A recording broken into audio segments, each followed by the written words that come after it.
Anatomy of a shutout. 4 interceptions, 4 sacks, and plenty of hit sticks. Set, go!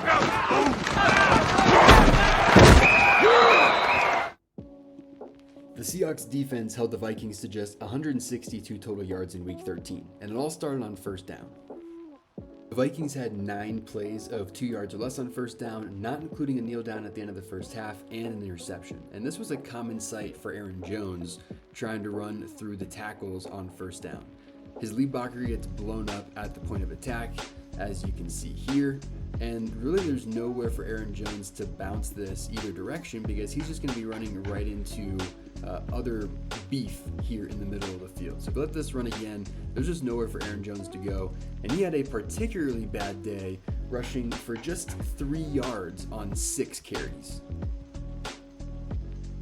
They say penetration absolutely kills run plays, and the Seahawks get a good amount of it here with Leonard Williams right off the snap. Just absolutely brutal penetration here on the pitch side, and you're going to see what this does to Aaron Jones' route as he tries to make his way along the boundary here. He's going to be forced to cut this way outside instead of maybe getting upfield right away. He's going to have to come way outside here, and this leaves a wide open lane for Ernest Jones to fill right in and make the tackle right at the line of scrimmage. So let's let this play out here, and you'll start to see all the way out around, and then there's the collision right at the line of scrimmage here because of all the penetration that happened from big Leonard Williams. And we'll talk about Leonard Williams a little bit more later on as well. He had a phenomenal day, not just in the run game, but also rushing the passer. So we'll let this play out one more time. There's the big penetration. There's the nice tackle at the point of attack. Great job by the Seahawks defense. Once the Minnesota Vikings became one-dimensional, it was all but over because Mike Macdonald could tee off with all of these crazy blitz sets and sim pressures that he likes to run that he brought over from Baltimore.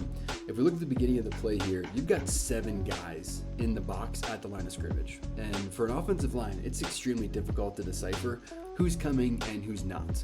But we let this run a little bit here, and you'll see right off the jump, we actually only have 4 blitzers here. And the Seahawks don't actually blitz a ton. They don't bring 5 or more guys in a blitz for pressure that often. They're in the bottom third of the league in blitz rate. But what they do really well is this sim pressure, where now you've got 3 guys attacking one side of the line of scrimmage, and you've also freed up Boye Mafe to come down here and go one-on-one. And Boye Mafe does a great job immediately kind of getting around this offensive tackle, forces the slide over from the extra protection.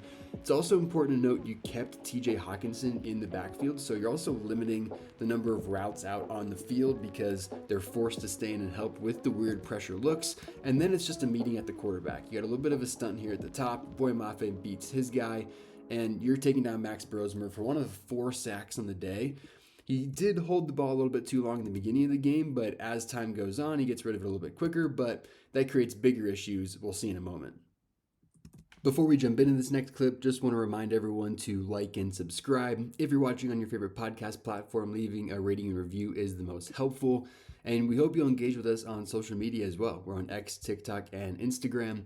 We post a turnover of the week, which this week was the 85-yard interception return touchdown by Ernest Jones, but let's jump into this clip a little bit here. I just mentioned that the Seahawks don't bring a ton of 5-man pressure, but in this case, they actually do. So they bring a backer here, and you see how surprised the offensive line is of the Vikings. They actually kind of part the Red Sea here. So spreads that way, spreads this way, and there's almost a free lane here where if the back doesn't pick this up here for Brosmer, it would be pretty bad. So let this play a little bit more, and even though the back does come over, this is an awesome collision here, back on backer, that the backer definitely wins, and it results in the sack.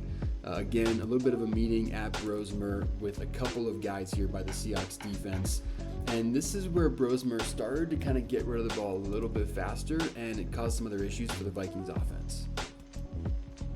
We're going to get into some of the interceptions that Brosmer threw, but before that, we had to show this last sack by Leonard Williams. You can see he beats this guard very quickly, and Brosmer doesn't even really know what's coming before he's just absolutely walloped. And I think this play is honestly a little bit disrespectful because if you go back to the beginning, Leonard Williams barely even gets into a stance. You'll see here, the ball is snapped. He's just kind of putting his hand down now, and you see that the ball is here getting snapped. So Leonard Williams, just without even getting into a stance, just immediately blows by this guard, and it comes and sets the tone by walloping Max Brosmer. What a play for the Seahawks. Because of the pressure as the day wore on, Brosmer just became more and more inaccurate with the football. You see here, he has an open guy in this sort of middle window of the field, but he just absolutely airmails it over and ends up throwing a pick to this deep safety. We'll let this play out a little bit, but this is just inaccuracy, happy feet in the pocket, being uncomfortable in general. It's also safe to say that Brosmer didn't get a lot of help throughout the day by his teammates. You see here a perfect play by the corner, kind of breaking on this ball as it's thrown. And then Ernest Jones makes his way all the way over to make this play here in the middle of the field, which is just fantastic. Let's play a little bit more. Now, the ball should probably be a little bit more on target. If you're giving the corner a chance to make that play, it probably needs to be lower or a little bit more to Jefferson's front shoulder. But regardless, Ernest Jones makes the play, and this is just a good representation of a bad day all the way around for the Vikings offense.